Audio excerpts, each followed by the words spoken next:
Meus amores, mais um momento de paz, mais um momento para estarmos juntos. Isso é tão bom, né? Tão gratificante. Às vezes ouvimos algo que nós pensamos, meu Deus, como eu precisava ouvir essas palavras. E a vida é assim mesmo. É Papai do Céu mandando na hora certa, de forma certa, aquilo que precisamos. Vamos pegar nossa água para que possa ser purificada no final.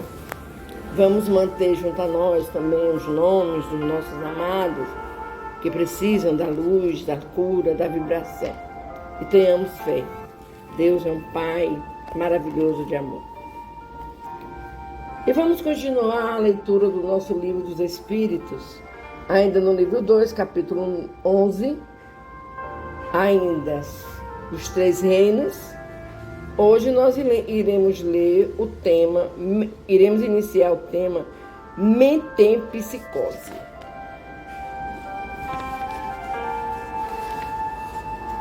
E esse é o último tema dos 3 reinos. A comunidade de origem dos seres vivos, no princípio inteligente, não é uma consagração da doutrina metempsicose. Duas coisas podem ter uma mesma origem e não se assemelharem absolutamente mais tarde. Quem reconheceria a árvore, suas folhas, suas flores e seus frutos no germe informe contido na semente de onde ela saiu? Do momento em que o princípio inteligente atinge o grau necessário para ser espírito e entrar no período de humanidade, ele não tem mais relação com seu estado primitivo e não é mais a alma dos animais, como a árvore não é a semente. No homem não há mais no animal senão o corpo e as paixões que nascem da influência do corpo e do instinto de conservação inerente à matéria. Não se pode então dizer que tal homem é a encarnação do espírito de tal animal. E por conseguinte, a metempsicose, tal como é entendida, não é exata. O espírito que animou o corpo de um homem poderia encarnar num animal? Isso seria retrogradar, e o espírito não retrógrada. O rio não remonta à sua fonte. Totalmente errada que seja a ideia ligada à metempsicose, não seria ela o resultado de um sentimento intuitivo das diferentes existências do homem? Esse sentimento intuitivo se encontra nessa crença como em muitas outras, mas como na maioria das suas ideias intuitivas, o homem a desnaturou. Vamos ler, meus amores, as considerações de Kardec sobre a metempsicose. A metempsicose seria verdadeira se se entendesse por essa palavra a progressão da alma de um estado inferior para um estado superior, onde ela adquirisse desenvolvimentos que transformassem sua natureza. Ela, porém, é falsa, no sentido de transmigração direta do animal no homem e reciprocamente, o que implicaria a ideia de uma retrogradação ou fusão. Ora, essa fusão não podendo ocorrer entre os seres corpóreos das duas espécies, é um indício de que elas estão em graus não assimiláveis e que deve ocorrer o mesmo com os espíritos que as animam. Se o mesmo espírito pudesse animá-las alternativamente, seguir-se-ia uma identidade de natureza que se traduziria pela possibilidade de reprodução material. A reencarnação ensinada pelos espíritos está fundada ao contrário, sobre a marcha ascendente da natureza e sobre a progressão do homem na sua própria espécie. o que não tira nada da sua dignidade. O que o rebaixa é o mau uso que ele faz das faculdades que Deus lhe deu para seu adiantamento. Qualquer que seja a antiguidade e a universalidade da doutrina da metempsicose, e os homens emitentes que a professaram, provam que o princípio da reencarnação tem suas raízes na própria natureza. Esses são, pois, antes argumentos a seu favor do que contrários. O ponto de partida do espírito é uma dessas questões que se prendem ao princípio das coisas e estão no segredo de Deus. Não é dado ao homem conhecê-las de maneira absoluta, e ele não pode fazer a esse respeito senão suposições, construir sistemas mais ou menos prováveis. Os próprios espíritos estão longe de conhecerem tudo. Sobre o que eles não sabem, podem também ter opiniões pessoais, mais ou menos sensatas. É assim, por exemplo, que todos não pensam a mesma coisa com respeito às relações que existem entre o homem e os animais. Segundo alguns, o espírito não alcança o período de humanidade senão depois de ser elaborado e individualizado nos diferentes graus dos seres inferiores da criação. Segundo outros, o espírito do homem teria sempre pertencido à raça humana, sem passar pela experiência animal. O primeiro desses sistemas tem a vantagem de dar um objetivo ao futuro dos animais, que formariam assim os primeiros elos da cadeia dos seres pensantes. O segundo está mais conforme com a dignidade do homem e pode se resumir como se segue. As diferentes espécies de animais não procedem intelectualmente uma das outras por via da progressão. Assim, o espírito da ostra não se torna sucessivamente o do peixe, da ave, do quadrúpede e do quadrumano.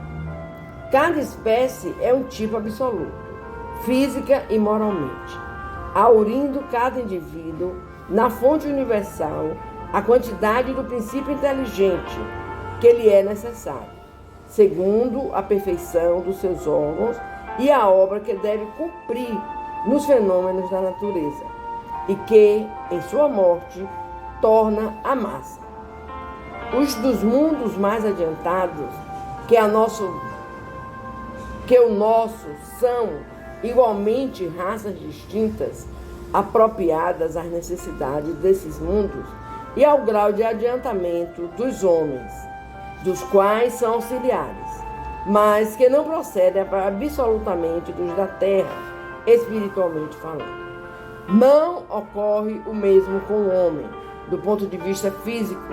Forma, evidentemente, um elo da cadeia dos seres vivos, mas, do ponto de vista moral, entre o animal e o homem, há solução de continuidade.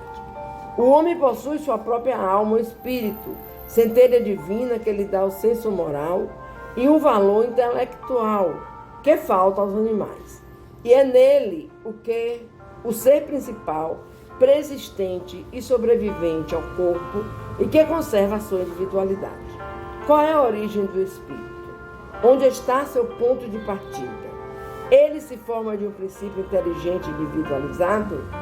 É isso um mistério que seria inútil procurar penetrar e sobre o qual, como dissemos, não se pode senão construir sistemas. O que é constante, que resulta, por sua vez, do raciocínio e da experiência, é a sobrevivência do espírito, a conservação da sua individualidade depois da morte, sua faculdade progressiva, seu estado feliz ou infeliz, proporcionais ao seu adiantamento no caminho do bem e todas as verdades morais que são a consequência desse princípio. Quanto às relações misteriosas que existem entre o homem e os animais, repetimos, isso está nos segredos de Deus, como muitas outras coisas, cujo conhecimento atual não importa ao nosso adiantamento e sobre as quais seria inútil resistir. Então, meus queridos, vamos encerrar esse tema. Eu quero dizer a vocês que a metempsicose e a reencarnação são dois termos usados para definir a vida animal da vida humana. A metempsicose, ela se refere como aos espíritos voltando em formas de vegetais, de animais. E a reencarnação é quando o espírito volta, se refere à volta do espírito em forma humana. Depois podemos voltar a esse tema para mais revelações, mais entendimento.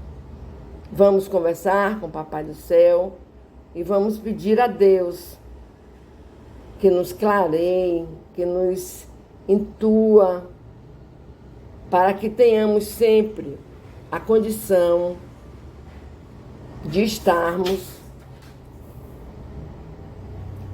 unidos em entendimento. Ficou um pouco extenso a lição de hoje, mas seria necessário, ok? Vamos conversar com Deus.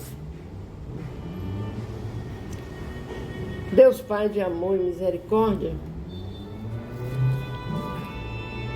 justiça e bondade, como é bom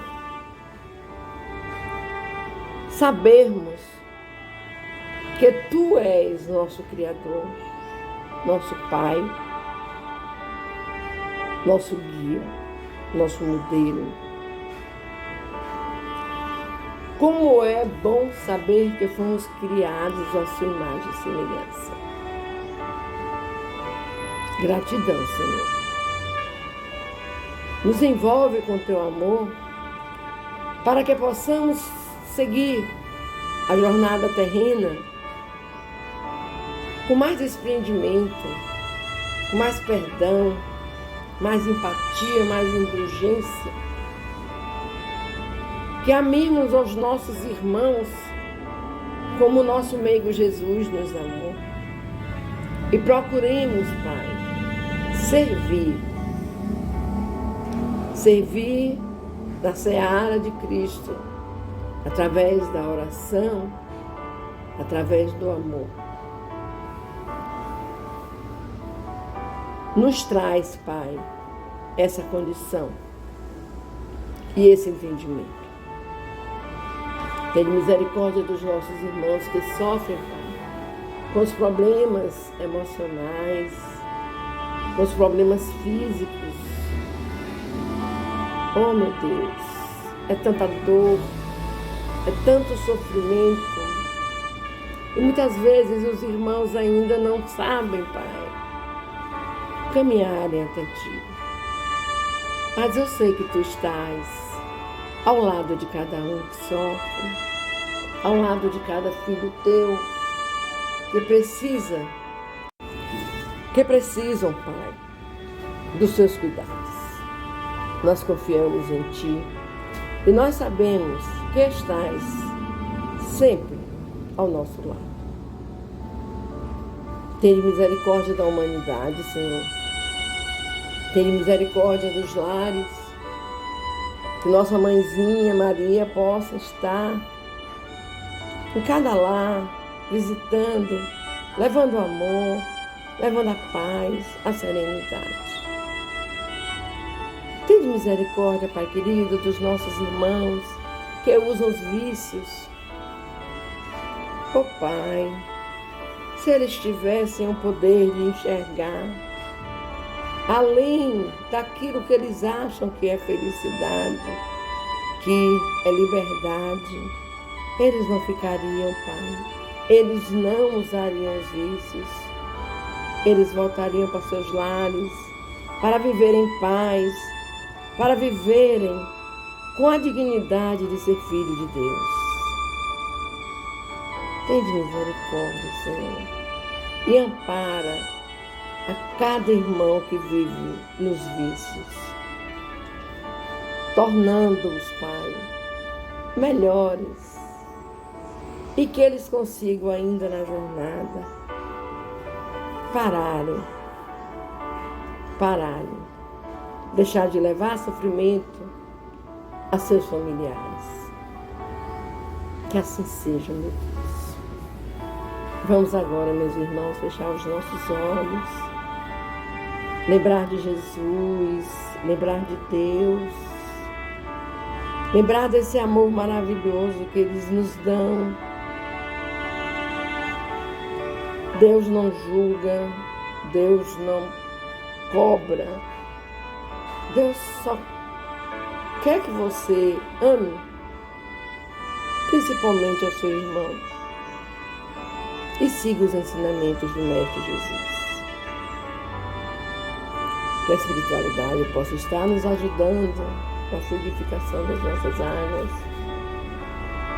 e que possamos, ao tomá-la, nos sentir melhores, curados em paz. Pai nosso que estás nos céus, santificado seja o teu nome, Senhor. Venha a nós o teu reino. Seja feita a tua vontade, assim na terra como nos céus. O pão nosso de cada dia nos dai hoje e sempre. Perdoa, Pai querido, as nossas ofensas. Perdoa, Senhor. Assim como nós perdoamos a quem nos tem ofendido. Não nos deixeis, Pai, cair em novas perturbações. Mas livra-nos, Senhor, de todo mal. Pois teu é o poder, o reino, a honra e a glória. Hoje, agora e por toda a eternidade.